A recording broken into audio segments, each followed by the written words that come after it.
Hello everyone, welcome back to my channel in another video. दोस्तों, ये video बहुत ज़्यादा इंपॉर्टेंट होने वाली है उन सारे स्टूडेंट के लिए जो कि बीएससी नर्सिंग का फॉर्म फिलअप करना चाहते हैं अटल बिहारी वाजपेयी मेडिकल यूनिवर्सिटी उत्तर प्रदेश का।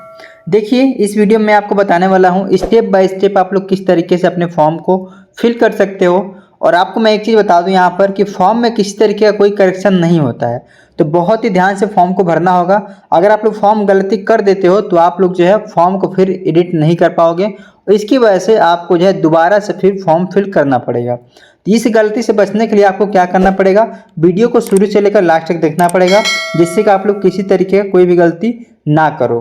ओके, तो चलिए स्टूडेंट वीडियो को स्टार्ट करते हैं और स्टेप बाय स्टेप समझते हैं आप लोग फॉर्म को कैसे फिल कर सकते हो। तो स्टूडेंट, सबसे पहले आपको जाना होगा ABVMU की ऑफिशियल वेबसाइट पर। आपको सिंपली गूगल में टाइप करना है ABVMU और आपके सामने एक वेबसाइट ओपन होकर आएगी। ओके, इसको हम कर लेंगे क्लिक। देखिए, इसका जो लिंक है मैं डिस्क्रिप्शन बॉक्स में नीचे दे दूंगा, आप लोग वहाँ से डायरेक्टली क्लिक करके और फॉर्म को फिल कर सकते हो। आप लोग स्क्रॉल करते हुए जैसे नीचे की तरफ जाएंगे ना, तो यहाँ पर देखो कॉमन नर्सिंग एंट्रेंस टेस्ट, एक ऑप्शन आएगा आपके पास कॉमन नर्सिंग एंट्रेंस टेस्ट करके, इसको हम क्लिक करेंगे। जैसे आप लोग क्लिक करोगे तो यहाँ पे देखो दो तीन चीज़ें शो हो रही हैं। क्या क्या शो हो रहा है इसको समझना। कॉमन नर्सिंग एंट्रेंस टेस्ट, उसके बाद बीएससी नर्सिंग इन्फॉर्मेशन ब्रोशर, साथ ही साथ नीचे देखो रजिस्टर और लॉगिन। क्या? रजिस्टर और लॉगिन। अब देखो आप लोग जो है सबसे पहले रजिस्ट्रेशन करोगे, उसके बाद से लॉगिन करोगे। तो हमको सबसे पहले क्या करना है, हमको जो है सबसे पहले रजिस्ट्रेशन करना है। तो हम लोग करते हैं रजिस्ट्रेशन पर क्लिक। जैसे हम लोगों ने रजिस्टर पर क्लिक किया तो यहाँ पर देखो ये कुछ कुछ चीज़ें बता रहा है कि क्या क्या चीज़ें जो है सही होना चाहिए और इनको जो है बदला नहीं जा सकता है। इसमें इन्फॉर्मेशन दे रहा है, क्या समझना इस बात को। उम्मीदवार का नाम, माता का नाम, पिता का नाम, कक्षा 10th की मार्कशीट अनुसार होना चाहिए। ठीक है, मतलब क्या है कि जो चीज़ आपके 10th के मार्कशीट में होगी वही चीज़ सेम टू सेम आपके फॉर्म में भी फिल करना है, कोई चीज़ गलत नहीं करना है। ठीक है, साथ ही साथ कह रहे हैं श्रीमान, श्रीमती, कुंवारी, दिवंगत डॉक्टर नामक उपसर्ग लगाने की अनुमति नहीं है। कोई भी उपसर्ग आपको नहीं लगाना है, आपको ध्यान रखना है। समझ में आ रही है बात? चलो, उसके बाद देखो कोर्स इसमें बीएससी नर्सिंग 4 ईयर यहाँ पे सेलेक्ट किया हुआ आ गया है। अब देखो स्टूडेंट, आपको मैं एक चीज़ बता दूं, आप में से कोई भी ऐसे स्टूडेंट हो, ठीक है, अगर आपको कोई भी डाउट होता है, ठीक है, कोई भी अगर डाउट होता है तो आप लोग क्या करो, मुझे इंस्टाग्राम पे जुड़ करके और मुझे आप लोग अपने डाउट को क्लियर कर सकते हो। ठीक है, इंस्टाग्राम पे आ जाना, वहाँ पर जो भी डाउट होगा आप लोग पूछ लेना, आपका डाउट जो है क्लियर हो जाएगा। एक एक लोग का मैं रिप्लाई करता हूँ। ठीक है, साथ ही साथ देखो डिस्क्रिप्शन बॉक्स में मैंने जो है अपने व्हाट्सएप ग्रुप का लिंक दिया है, उसको आप लोग ज्वाइन कर लो। ठीक है, व्हाट्सएप का, हालांकि व्हाट्सएप का चैनल है, उसको ज्वाइन कर लोगे तो जो भी वीडियो मैं यहाँ पर डालता हूँ वो सबसे पहले नोटिफिकेशन अपडेट जो है आपको व्हाट्सएप पर ही देता हूँ, इसलिए आपको जो है तुरंत नोटिफिकेशन अपडेट मिलता रहेगा। तो आप उसको आप लोग फॉलो करके ज्वाइन कर लेना। ओके, साथ ही साथ देखिए आप लोग प्लीज़ वीडियो को लाइक कर दीजिए, क्योंकि लाइक करने से हमें भी मोटिवेशन मिलता है वीडियो बनाने का। ओके, तो लाइक कर दीजिए प्लीज़ वीडियो को, जिससे कि और भी लोगों तक ये वीडियो जो है ज़्यादा से ज़्यादा लोगों तक पहुँच पाए। ठीक है, अब देखिए बात आती है यहाँ पर first name, middle name, last name. समझिएगा बात को। सपोज दैट मान लीजिए मेरा जो नाम है ना वो आलोक गुप्ता है। ठीक है, आलोक गुप्ता। ओके, तो यहाँ पर देखो ये जो नेम है ना ये फर्स्ट नेम होता है, ये फर्स्ट नेम होता है और ये लास्ट नेम होता है। सपोज दैट अगर किसी का नाम जो है होगा आलोक कुमार गुप्ता, ठीक है, तब इसमें क्या होगा, ये फर्स्ट नेम है आलोक, कुमार मिडल नेम है और गुप्ता थर्ड लास्ट नेम है। ठीक है, तो फर्स्ट नेम हम सबसे पहले फिल करेंगे, तो फर्स्ट नेम में हो जाएगा आलोक एंड गुप्ता। ठीक है, सॉरी स्टूडेंट, फर्स्ट नेम में केवल आलोक रहेगा एंड लास्ट नेम में हो जाएगा GUPTA गुप्ता। ठीक है, चलो मदर नेम हम यहाँ फिल करेंगे, उसके बाद से फादर नेम फिल करेंगे, देन मोबाइल नंबर फिल करेंगे। देखिए मोबाइल नंबर यहाँ पे दो मोबाइल नंबर मांग रहा है, एक आपका मोबाइल नंबर जो मेन डालना है जिसपे OTP जाएगा, अल्टरनेट एक मोबाइल नंबर आप लोग घर का डाल सकते हैं। ईमेल आईडी सही डालिएगा जो बिल्कुल सही होगा। ठीक है, साथ ही साथ डेट ऑफ बर्थ, जितना भी आपका डेट ऑफ बर्थ होगा उसको डालिएगा। ठीक है, उसके बाद से जेंडर सेलेक्ट करने के बाद कैटेगरी, किस कैटेगरी से आप बिलोंग करते हो, मतलब अगर आप लोग जनरल कैटेगरी से हो गए तो अनरिजर्व डालना। ठीक है, SC कैटेगरी से हो गए तो शेड्यूल कास्ट डालना, ST कैटेगरी से हो गए तो शेड्यूल ट्राइब डालना, अगर ओबीसी हो गए तो ओबीसी डालना, और ईडब्ल्यूएस हो गए तो ईडब्ल्यूएस डालना। ठीक है, देखो सब कैटेगरी जनरली जो होता है नॉट अप्लीकेबल होता है, ज़्यादातर स्टूडेंट का नॉट अप्लीकेबल। ठीक है, तो अगर आपका इसमें से कोई सब कैटेगरी होगा तो डालना, अदरवाइज नॉट अप्लीकेबल कर देना। ठीक है, इसके बाद हम रजिस्टर पर क्लिक करेंगे। अब रुक जाओ, मैं अपनी डिटेल भर लेता हूँ, फिर जाकर मैं रजिस्ट्रेशन पर क्लिक करता हूँ। अब देखो मैं आपको यहाँ पर एक चीज़ बता दूँ, जब आप लोग ना सर्टिफिकेट में ओबीसी डालते हो ना, या कोई भी डालते हो, तो यहाँ पर क्या दे रहा है, certificate issued only on after the 1 अप्रैल 2024। मैं आपको यहाँ पर एक चीज़ रिकमेंड करूँगा, आपके पास ना देखो अभी पूरे के पूरे 1 महीने और 4 दिन का टाइम है। ठीक है, 1 महीने और 4 दिन का टाइम है। तो जिनके पास भी ओबीसी सर्टिफिकेट, ईडब्ल्यूएस सर्टिफिकेट नहीं होगा उसको आप लोग बनवा लो, क्योंकि पुराना जो है ना वो मान्य नहीं होगा। यहाँ पर साफ साफ लिखा है कि certificate issued only on hour after 1 April 2024 will be acceptable. यानी कि आपका जो भी सर्टिफिकेट होगा वो 1 अप्रैल 2024 के बाद का होगा, तभी वो एक्सेप्ट होगा, अदरवाइज नहीं होगा। ठीक है, इसको आप लोग ध्यान रखना।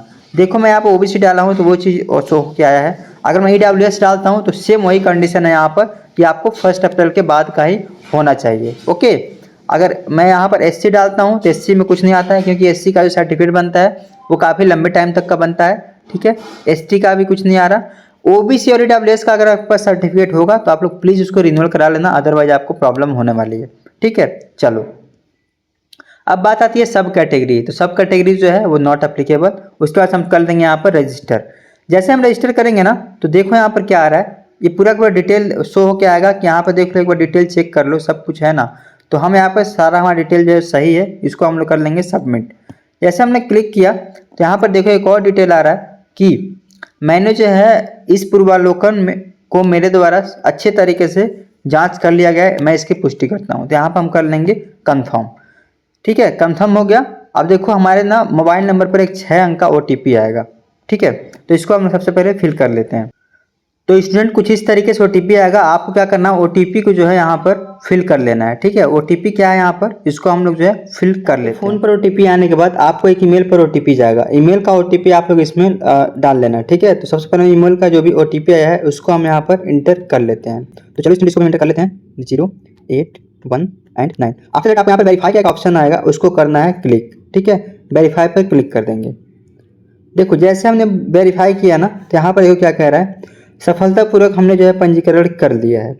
और ये क्या कह रहा है कि registration ID and one time password have been send your registered mobile number and address. Mobile number और एड्रेस पे जो है आपके यहाँ पर ओटीपी आ गया है, यानी कि जो यहाँ पर रजिस्ट्रेशन हुआ है उसका पूरा का पूरा पासवर्ड और आईडी आ गया है।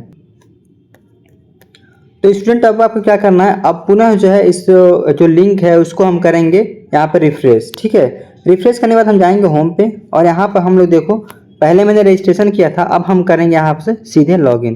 ठीक है, तो लॉगिन हम कर लेते हैं यहाँ से। देखो हम लॉगिन कर लिया। अब यहाँ पर देखो रजिस्ट्रेशन आईडी और पासवर्ड मांग रहा है, तो आपको रजिस्ट्रेशन आईडी और पासवर्ड दोनों आपके मोबाइल नंबर पर आया है, तो इसको हम लोग एंटर कर लेते हैं। तो पासवर्ड एंटर करके हम सबसे पहले यहाँ पर करेंगे लॉगिन। ओके, कि सबसे पहले ना जब आप लोग कर लोगे तो आपको ना यहाँ पर जो ओटीपी आया था ना, वन टाइम ही ओटीपी था और पासवर्ड था, तो आपको जो है यहाँ पर अपने पासवर्ड को दोबारा से चेंज करना है। तो सबसे पहले हम यहाँ पर अपने पासवर्ड को चेंज कर लेते हैं। अब देखिए क्या करना है, जैसे आप लोगों ने ना अपने पासवर्ड को यहाँ पर चेंज कर लिया, उसके बाद से यहाँ पर देखो कुछ चीज़ें यहाँ पर शो हो रही हैं, इसको समझो, ध्यान से समझना है इस चीज़ को, वरना आप लोग गलतियाँ कर दोगे, और गलती अगर एक बार कर दिए तो दिक्कत हो जाएगी। देखो यहाँ क्या कह रहा है कि वेरिफिकेशन परफॉर्मा, इसको क्या करना है, download the verification proforma before filling out the application. यानी कि इस परफॉर्मा को डाउनलोड कर लो एप्लीकेशन फॉर्म फिल करने से पहले।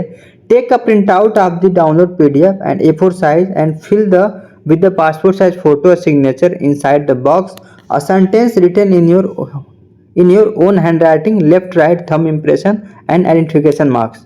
कहने का मतलब क्या हुआ, इस परफॉर्मा को सबसे पहले हम डाउनलोड करते हैं और देखते हैं इसमें क्या कुछ नोटिफिकेशन दिया हुआ है, जिससे आपको आसानी से समझ में आएगा कि आखिर ये कहना क्या चाह रहा है। देखो यहाँ पर करना क्या है, इसको आप लोग जैसे डाउनलोड कर लोगे ना तो आपको यहाँ पर क्या करना है, यहाँ पर स्टूडेंट अपने फ़ोटो लगाने हैं। ठीक है, यहाँ पर जो है अपने फ़ोटो लगाने हैं। ठीक है, अपना फ़ोटो लगा लेना, इसका सबसे पहले प्रिंट आउट लेना और फोटो लगा लेना। उसके बाद से जो फर्स्ट बॉक्स दिया है उसमें आपका सिग्नेचर करना है। इस बॉक्स में आपको सिग्नेचर करना है अपना। मान लीजिए मेरा नाम है आलोक, तो यहाँ पर मैं अपना नाम जो है सिग्नेचर कर दूंगा। जो जैसे ही मैं सिग्नेचर करता हूँ यहाँ पर कर दूंगा। ब्लू पेन से करना है, आपको ध्यान रखना है इस चीज़ को, ठीक है। उसके बाद क्या कह रहा है, उसके बाद ये कह रहा है कि please write in the box using the blue pen. Blue pen के साथ आपको लिखना है इस बॉक्स में। क्या लिखना है स्टूडेंट, उसको आप लोग समझो क्या लिखना है। यहाँ पर देखो दे रखा है लोग, a quick brown for jump high over the lazy dog. यानी कि जो ये सेंटेंस दिया हुआ है इसको आपको ब्लू पेन से इस वाले जो ये बॉक्स है इसमें लिखना है, ठीक है। आपको ब्लू पेन से लिख देना है। उसके बाद से क्या करना है, लेफ्ट हैंड थंब इम्प्रेशन और राइट हैंड थंब इम्प्रेशन। कहने का मतलब क्या है, आपका जो अपना लेफ्ट वाला अंगूठा होगा उसका इंप्रेशन यहाँ पर डालना है, ठीक है, और राइट वाला जो होगा उसका थंब इम्प्रेशन यहाँ पर डालना है इंक की सहायता से। मार्क ऑफ आइडेंटिफिकेशन मतलब ये होता है कि आपके बॉडी में कोई भी ऐसा मार्क हो जो पता चल सके, जो विजिबल हो। जैसे कि मान जाओ कहीं कुछ कटने का निशान हो गया, ठीक है, कहीं कुछ कटने का निशान हो गया, या तो कोई तिल हो गया, कहीं कहीं होता है ना बॉडी पार्ट पे तिल होता है, हैंड में होता है, या तो कहीं भी कुछ भी अगर आइडेंटिफिकेशन मार्क्स है। सपोज दैट मान लो कि पैर में किसी का कटा हुआ है, ठीक है, पैर में उनके लेग में कुछ कटा हुआ है, तो यहाँ पर आप लोग सिंपली लिख सकते हो कट इन राइट जो सी भी जगह होगी, ठीक है, राइट। आप लोग एल्बो कर लो, यानी घुटने में कटा है, या तो आपके हाथ में कटा है, हथेली में कटा है, जो आप लोग यहाँ पर लिखना चाहो लिख दो। अगर कट होगा तभी लिखना, या तो अगर कोई आइडेंटिफिकेशन मार्क है, सपोज दैट मान जाओ कि नोज पर कुछ हुआ है, आपके नोज पर कट है तो कट इन नोज, ठीक है, कट इन नोज। तो इस तरीके से आप लोग एक या दो आइडेंटिफिकेशन मार्क्स लिख देना यहाँ पर, ठीक है। अगर नहीं होगा तो आप लोग से यहाँ पर नॉट अप्लीकेबल लिख देना, नॉट अप्लीकेबल। अब देखो ये चीज़ तो कहीं दिया नहीं है कि नॉट अप्लीकेबल लिख सकते हैं हम, लेकिन अगर नहीं है तो क्या कर सकते हैं। अब मार्क्स तो हम दोबारा बनाएंगे नहीं, कट का मार्क्स नहीं है, कोई आइडेंटिफिकेशन मार्क्स नहीं है, तो हम दोबारा उसको बनाएंगे थोड़े भाई। यहाँ पे सीधे हम नॉट अप्लीकेबल लिख देंगे इस बॉक्स में। दोनों बॉक्स में आप लोग नॉट अप्लीकेबल लिख देना, ठीक है, नॉट अप्लीकेबल इसको लिख देना। उसके बाद से क्या करना है, इसका जो है PDF बना लेना है, ठीक है। ये सारा को जो आप लोग लिख दोगे उसके बाद से इसका PDF बना लेना है, ओके। चलो अब इसका PDF बना लेना आप लोग। उसके बाद से यहाँ पे क्या कह रहा है, पे फी 3000, यानी कि 3000 रुपये आपको BSc नर्सिंग के लिए फीस आपको पता ही है, उसको पे करना है। यहाँ पर पे कैसे करना है इसको समझो। देखो सबसे पहले हम लोग इसको करेंगे क्लिक, ओके, इसको हम लोग करेंगे क्लिक। और यहाँ पर देखो क्या दे रहा है कि इंस्ट्रक्शन दे रहा है कि in case application fee payment status is pending और failed, please retry payment only after 15 minute. यानी कि अगर आपका आवेदन जो है शुल्क कट गया है या विफल हो गया है, यानी कि फेल्ड हो गया है, तो आपको 15 मिनट के बाद फिर से भुगतान करना है, ठीक है। तो ओके कर दो यहाँ पर, ठीक है। ओके करने के बाद आपको क्या करना है इसको समझो। देखो आपको ये सिंपली जो है एक पेज पर लेके जाएगा, ठीक है। यहाँ से आपको अपने ईमेल आईडी और फ़ोन नंबर डाल के और पेमेंट कर लेना है, ठीक है। जैसे आप लोग फी अपना पेमेंट कर लेते हो तो आपके सामने कुछ इस तरीके से ऑप्शन आता है। क्या क्या ऑप्शन आता है, personal information, address, qualification preference, उसके बाद से फ़ोटो एंड वेरिफिकेशन, क्या फ़ोटो सिग्नेचर एंड वेरिफिकेशन। तो देखिए स्टूडेंट, जो फोटो सिग्नेचर एंड वेरिफिकेशन दिया हुआ है ना, यहीं पर आपका परफॉर्मा अपलोड होगा। वीडियो को लास्ट तक देखिएगा, आपको सारी की सारी चीज़ें पता चल जाएंगी कैसे क्या करना है, ठीक है। तो चलो अब हम बात करते हैं यहाँ पर कि आपका जो है डिटेल था, जो पर्सनल डिटेल था उसको यहाँ पर फिल करना है, ठीक है। जिसमें क्या होगा, सबसे पहले आपका नेम होगा, प्लेस ऑफ स्थान जहाँ से आप जो है आपका जन्म जहाँ पे हुआ है उसको डालना है। और यहाँ पे पूछा है क्या आप उत्तर प्रदेश के निवासी हैं, यानी कि अगर जो है आप उत्तर प्रदेश के होगे तो यस करना, अगर आप उत्तर प्रदेश के निवासी नहीं होगे, अदर स्टेट के होगे, तो यहाँ पर नो करना, ठीक है। यहाँ पर देखो एज जो है ना अपने आप ही आ जाएगा, ठीक है। जिस हिसाब से आपने डाला होगा, अपने जो डेट ऑफ बर्थ आपने डाला होगा उसके हिसाब से यहाँ पर एज आ जाएगा। साथ ही साथ यहाँ पर देखो आधार कार्ड नंबर डालना है और ईमेल आईडी डालना है, ठीक है। इन सारी डिटेल को हम लोग फिल कर लेंगे।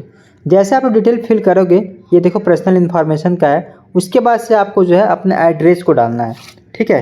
एड्रेस को फिल करने के बाद आपको पास ऑप्शन आएगा क्वालिफिकेशन एंड प्रेफरेंस डालने का, ओके। क्वालिफिकेशन एंड प्रेफरेंस में क्या क्या करना है, जहाँ से आप लोग उत्तीर्ण हुए हो, कहने का मतलब ये है जहाँ से आपने परीक्षा पास की है अपनी, यहाँ पर आप लोग उसको जो है फिल करोगे, ठीक है। जैसे परीक्षा उत्तीर्ण आपने कहाँ से किया है, बोर्ड कौन सा रहा है, कॉलेज का नाम क्या रहा है, पासिंग ईयर क्या रहा है, मैक्सिमम मार्क्स क्या रहे हैं।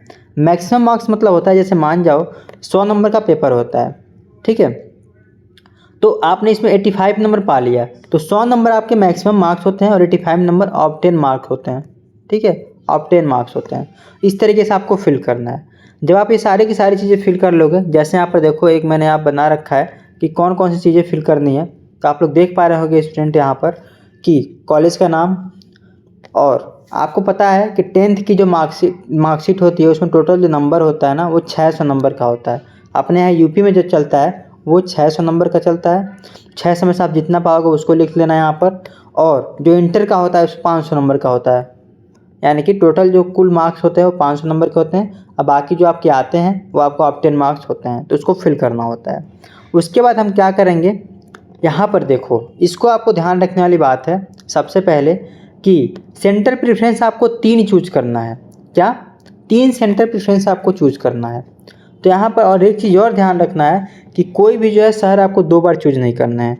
यानी कि सपोज दैट मान लो अगर मेरा जो घर है कुशीनगर पड़ता है, ठीक है, तो मैं सबसे पहले कोशिश करूँगा कि कुशीनगर में सेंटर हो, ठीक है, तो फर्स्ट प्रेफरेंस मैं यहाँ पर कुशीनगर डाल दूँगा, ठीक है। सेकेंड प्रेफरेंस यहाँ पर मैं डालूँगा वो गोरखपुर डालूँगा, गोरखपुर, ठीक है, और थर्ड प्रेफरेंस में महाराजगंज डाल लूँगा। तो इस तरीके से करके मैं अपना सेंटर जो प्रेफरेंस यहाँ पर फिल कर लूँगा। ओके स्टूडेंट, चलो अब बात आती है, आप जैसे ही अपने सेंटर प्रेफरेंस कर लोगे उसके बाद से बात आती है फ़ोटो यहाँ पर ऐड करने का। फ़ोटो आपको ऐड करना है, ठीक है। तो फ़ोटो देखो यहाँ पर फ़ोटो की क्राइटेरिया क्या दिया हुआ है, फ़ोटो की क्राइटेरिया को समझिएगा ज़रा। तो सबसे पहला जो है ना वो फ़ोटो आपका 3 महीने से पुराना नहीं होना चाहिए। क्या? 3 महीने से पुराना फ़ोटो आपका नहीं होना चाहिए। तो आपके पास अगर 3 महीने से पुराना का फ़ोटो होगा तो आप लोग जो है न्यू फ़ोटो बनवा लीजिएगा। साथ ही साथ किसी भी बॉर्डर और चेहरे की विशेषताओं रहित स्पष्ट रूप से दिखाई देना चाहिए। कहने का मतलब ये है कि चेहरा जो है ना छुपना नहीं चाहिए। बहुत लोग क्या होते हैं फ़िल्टर इतना लगा लेते हैं कि भाई जो रियल फेस है वो हट जाता है। ऐसा नहीं करना है, रियल फ़ोटो आपको दिखाना है उसमें। हल्का मुल्का जो है थोड़ा बहुत फ़िल्टर चलेगा, लेकिन इतना नहीं फ़िल्टर लगा लो कि चेहरा ही ना पहचान में आए। ये सारी चीज़ें नहीं करना है। हाल ही में क्लिक किया गया फ़ोटो के नीचे उम्मीदवार का नाम और फ़ोटो खींचने की तारीख अंकित होनी चाहिए। यानी कि जो फ़ोटो होती है ना उसमें क्या होता है मैं आपको बता देता हूँ। देखो जो आप लोग फ़ोटो यहाँ पर डालते हो तो क्या होता है स्टूडेंट, यहाँ पर फ़ोटो होता है आपका यहाँ पर, ठीक है, और फ़ोटो के नीचे ना आपका नाम होता है। इस वाले रो में ना आपका नाम होता है और उसके नीचे डेट होता है जबकि फ़ोटो खींची है। कुछ इस तरीके से आपको जो है फ़ोटो नया बनवाना पड़ेगा, आप लोग इसको बनवा सकते हैं, ठीक है। उसके बाद से देखो यहाँ पर ये भी बताएं कि उम्मीदवार जो है ना उसके दोनों कान दिखाई देने चाहिए सामने से। तो फ़ोटो जो है जैसे आप लोग सेल्फी में लेते हो कि एक कान पीछे हो जाता है, तो ऐसा नहीं करना है। फ़ोटो जो है क्लियर होना चाहिए, स्पष्ट होना चाहिए, बिल्कुल सिंपल फ़ोटो होना चाहिए, ठीक है। चलो इसको कर लेना। उसके बाद से क्या कहा है कि यहाँ पर देखो फ़ोटो और सिग्नेचर जो है आप लोग यहाँ पे अपलोड कर लोगे। फ़ोटो और सिग्नेचर अपलोड करने के बाद अब बात आती है परफॉर्मा की। जो पीडीएफ मैंने आपको वीडियो की स्टार्टिंग में कहा था कि उससे पीडीएफ को डाउनलोड कर लेना है। तो आवेदन भरने से पहले सत्यापन प्रपत्र प्रारूप डाउनलोड करें, जो मैंने डाउनलोड करवाया था। डाउनलोड की गई पीडीएफ का A4 साइज में प्रिंट आउट ले लें और पासपोर्ट साइज फ़ोटो बॉक्स के एक अंदर हस्ताक्षर अपने लिखावट में लिखा एक वाक्य और निशान, यानी कि जो परफॉर्मा मैंने आपको सबसे पहले दिखाया था वीडियो के स्टार्टिंग में, वहाँ पर इसको आपको अपलोड करना है। देखो यहाँ पे वेरिफिकेशन परफॉर्मा है ना, इस पर आपको क्लिक करके और इस परफॉर्मा को अपलोड कर देना है। सेम वही परफॉर्मा जो मैंने आपको वीडियो की स्टार्टिंग बताया था, एक बार वीडियो को पीछे करके देख लेना आप लोग परफॉर्मा में क्या क्या मैंने बताया था, ठीक है। उसके बाद से जो लास्ट आपका स्टेप होता है यहाँ पर वो होता है बैंक का, ठीक है। देखो बैंक का डिटेल डालना बहुत ही मैंडेटरी है, क्योंकि इनकेस अगर पैसे रिफ़ंड होते हैं किसी तरह एडमिशन रिलेटेड या कोई भी पैसा अगर रिफ़ंड होता है तो आपको इसी बैंक में आएगा, ठीक है। देखो क्या करना है, आपको IFSC कोड डालना है, बिल्कुल सही सही डालना है IFSC कोड। जिस भी बैंक का होगा आप लोग पासबुक पे देखोगे तो वहाँ पर IFSC कोड के नाम से एक कोड होगा, उसको आपको यहाँ पर डालना है IFSC कोड वाले ऑप्शन में। कौन से स्टेट में आपका बैंक है उसको फिल करना है स्टूडेंट, और साथ ही साथ आपका जो है फर्स्ट पेज का यहाँ पर फ़ोटो डालना है, ठीक है। क्या डालना है? फर्स्ट पेज का फ़ोटो डालना है। देखो चूजन फाइल में आपको फर्स्ट पेज का फ़ोटो डालना है, या तो अगर कैंसिल चेक होता है तो उसको भी डाल सकते हो। कैंसिल चेक क्या होता है, आप लोगों ने पेरेंट्स से पूछ लेना। कैंसिल चेक होता है, उस पर ना आपका अकाउंट नंबर दिया रहता है, अकाउंट नंबर, ठीक है, उसकी वजह से डालना होता है। कैंसिल चेक नहीं हो तो आप लोग जो है अपना जो पासबुक है उसका जो फ्रंट होता है, पासबुक का फ्रंट यहाँ पर डाल सकते हो। अब जैसे आप लोग पासबुक का फ्रंट डाल लोगे, ठीक है, उसके बाद से जो है आपका कुछ इस तरीके से PDF वगैरह आ जाएगा। देखो जैसे आपका PDF आ जाएगा ना, ये यहाँ पर आपको 2 ऑप्शन शो होंगे। क्या क्या शो होगा इसको समझो। पहला ऑप्शन शो होगा एडिट का, और दूसरा ऑप्शन होगा यहाँ पर लाइव फ़ोटो लेने का, ठीक है। इसको समझना, आप लोग चेक कर लेना इस PDF में, अगर इसमें कुछ भी सेक्शन गलती हुआ हो, ठीक है, तो ध्यान से देख लेना। अगर कोई भी सेक्शन गलती हुआ होगा एक बार आ करके और फॉर्म को एडिट कर लेना, क्योंकि जब आप लोग फाइनल सबमिशन कर दोगे उसके बाद से एडिट की कोई गुंजाइश नहीं है, ठीक है। फिर वो एडिट नहीं होगा और आपका फॉर्म जो है पूरा का पूरा पैसे वेस्ट हो जाएंगे, फॉर्म आपका पूरा का पूरा ख़राब हो जाएगा, आपको नया फॉर्म फिल करना पड़ेगा। एक भी गलती करोगे तो आपके लिए दिक्कत का सामना करना पड़ सकता है, ठीक है। अब बात आती है स्टूडेंट यहाँ पर कि जब आप लोग यहाँ पर लाइव फ़ोटो वाले ऑप्शन पर क्लिक करोगे तो आपको एक लाइव फ़ोटो लेना है। अब देखिए लाइव फ़ोटो के लिए क्या होता है ना, यहाँ पर लाइव फ़ोटो के लिए जो है यहाँ पर आपको जो कैमरा होता है, अगर आप लोग फ़ोन से ले रहे हो तो फ्रंट के कैमरे से आप लोग लाइव फ़ोटो ले सकते हो, ठीक है। अदरवाइज़ जहाँ पे आप लोग फॉर्म फिल करवाओगे साइबर कैफ़े पे फॉर्म फिल करवाओगे ना, तो उनके पास वेब कैम का कैमरा होता है, वो सिंपली आपको फ़ोटो ले लेंगे, वो लाइव फ़ोटो, ठीक है। जब आप लोग लाइव फ़ोटो ले लोगे उसके बाद से आएगा फाइनल सबमिशन, ठीक है, फाइनल सबमिशन। देखिए लाइव फ़ोटो लेते वक्त ध्यान रखना कि लाइट प्रॉपर होना चाहिए, ठीक है, आपका चेहरा जो है नज़र आना चाहिए उसमें, ठीक है, चेहरा वगैरह नज़र आना चाहिए। इस तरीके से लाइव फ़ोटो ले लेना और लास्ट में आपको फाइनल सबमिशन कर देना है, ठीक है स्टूडेंट, क्या फाइनल सबमिशन कर देना है। अब देखो इस वीडियो में मैंने आपको जितना कुछ बताया है, ठीक है, वो सारी की सारी चीज़ें आपको फॉलो करनी है, तब जाके आपका जो है फॉर्म अच्छे से फिल हो पाएगा। अगर इन केस आपके फॉर्म में कोई गलती हो जाती है तो सुधार नहीं होगा, इसलिए ध्यान से फॉर्म को फिल करना। 3000 रुपये की बात है, ठीक है स्टूडेंट, 3000 रुपये की बात है, तो ध्यान से फिल करना, इस चीज़ को ध्यान से आपका रहना चाहिए फॉर्म का फिलअप। देखो वीडियो फाइनली समाप्त हो चुका है, आप लोग उसका प्रिंट आउट लेकर के PDF सेव करके रख लेना, या तो उसका प्रिंट आउट निकलवा लेना। तो ये वीडियो था, आई होप कि आपको वीडियो इन्फॉर्मेटिव लगा होगा। वीडियो इन्फॉर्मेटिव लगा हो तो प्लीज़ एक लाइक कर दीजिएगा वीडियो को, जिससे वीडियो और भी लोगों तक पहुंच पाए और उनकी हेल्प हो पाए, ठीक है स्टूडेंट। तो ये वीडियो था इन्फॉर्मेशन, अगर आपको अच्छा लगा हो तो प्लीज़ कमेंट बॉक्स में बताइएगा इन्फॉर्मेशन कैसी लगी आपको। साथ ही साथ अगर कोई डाउट है तो कमेंट बॉक्स में पूछ लेना, आपको रिप्लाई मिल जाएगा। तो चलिए स्टूडेंट, मिलेंगे नेक्स्ट वीडियो में।